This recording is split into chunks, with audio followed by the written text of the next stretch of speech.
Hey everyone, myself Sujay Dikshit from Team CLET Prep is here to give you last minute tips on legal section.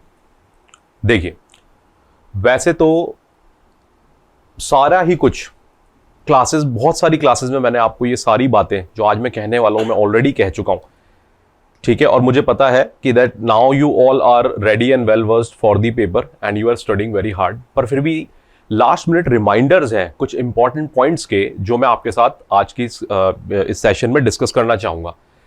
देखिए, ये last minute reminders है, last minute revision tips है and last minute paper में हमें करना क्या है इस रिगार्डिंग है, ठीक है। सो ये बिल्कुल शॉर्ट एंड सिंपल रहेगा, राइट। तो इसको वैसे ही लिया जाए, ठीक है। ऑल टुगेदर आपने जो प्रिपरेशन की है वो कंप्लीट है, तो अपने को उसमें ज्यादा टेंशन नहीं लेनी, बस ये खाली लास्ट मिनट जो है एक तरीके से रिमाइंडर है। तो चलिए तो फिर शुरू करते हैं, ठीक है।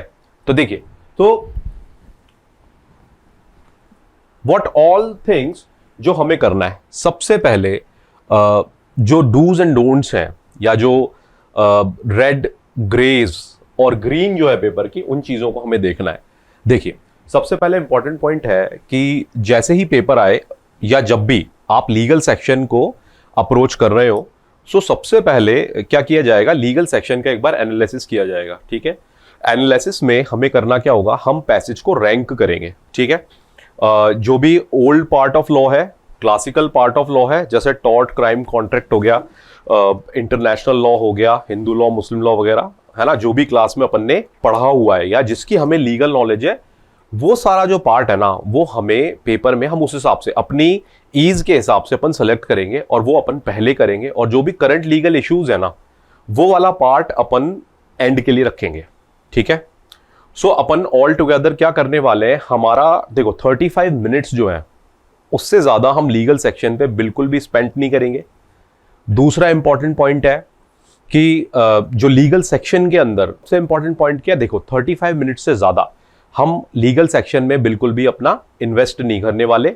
और दूसरा जो टारगेट स्कोर अपना रहेगा, एक डिसेंट स्कोर लीगल सेक्शन का रहेगा 28 to 30 मार्क्स। अब जैसे देखो, इफ वी सी कि लास्ट ईयर जो पेपर आया वो कैसा था, देखो लास्ट ईयर का पेपर सारा जो था वो क्लासिकल पार्ट ऑफ लॉ से आया, जिसके अंदर क्या हुआ भाई, जो है 2 पैसेज जैसे कॉन्ट्रैक्ट के आए थे, उसके अंदर जो थे 4 पैसेजेस जो थे वो कॉन्स्टिट्यूशनल बेस्ड रीजनिंग के ऊपर आए थे, है ना। एक इंटरनेशनल लॉ का पैसेज आया था और एक फैमिली लॉ का पैसेज आया था। तो वो सारा तो क्या है, वो था जो क्लासरूम में कवर किया हुआ था। तो लकीली वहां पर क्या हुआ, कोई भी न्यू लीगल पैटर्न पे तो कुछ भी आया ही नहीं, राइट। अब ऐसा हो सकता है कि इस बार क्लैट के अंदर न्यू लीगल पैटर्न का अपन मान के चले, चलो 2 पैसेज लेट से आ गए, ठीक है। तो हमें करना क्या है, देखो सबसे पहले इंपॉर्टेंट क्या बात है कि मैं ऐसा क्यों कह रहा हूं कि क्लासिकल पार्ट वाला जो है ना वो हमें पहले करना चाहिए, क्योंकि देखो अपने को उसकी लीगल नॉलेज ऑलरेडी होती है, तो टाइम सेव होता है हमारा एग्जाम में, ठीक है। तो हमारा कम टाइम में हमारी एफिशिएंसी एंड परफॉर्मेंस ज्यादा रहेगी, तो अपन अपना टारगेट जल्दी अचीव कर पाएंगे, राइट। और ये तो हमें पता ही है कि हमें किसी भी जो है ना उस पे पैसेज के ऊपर बहुत ज्यादा टाइम अपने को वेस्ट नहीं करना है, ठीक है। तो इंपॉर्टेंट चीजें क्या क्या है, देखो सबसे पहले मैंने बताया ना, लीगल सेक्शन का एनालिसिस अपने को करना है, सबसे पहली अपनी टिप है। दूसरा क्या है, अपन सेलेक्ट करेंगे अपने को कौन सा पैसेज पहले करना है। तीसरा पॉइंट अपना क्या होगा, हाँ अपने को ग्रीन, ग्रेज और रेड पैसेज में अपने देखने पड़ेंगे, ठीक है। ग्रीन का मतलब होता है वो जो अपन करने वाले हैं, डेफिनेटली करने वाले हैं। ग्रेज का मतलब क्या होता है, अगर टाइम बचेगा 35 मिनट्स में तो देखूंगा। रेड का मतलब है मेरे को करना ही नहीं है, मेरे को छोड़ना है, ठीक है। अगर 35 मिनट्स में टाइम नहीं बच रहा, अपना बाकी paper by the way late से अगर हो जाता है तो अपन फिर वापस ग्रेज के लिए लौट के आ सकते हैं अपने पेपर में, बाकी रेड तो अपने को छोड़ना ही होता है, ठीक है।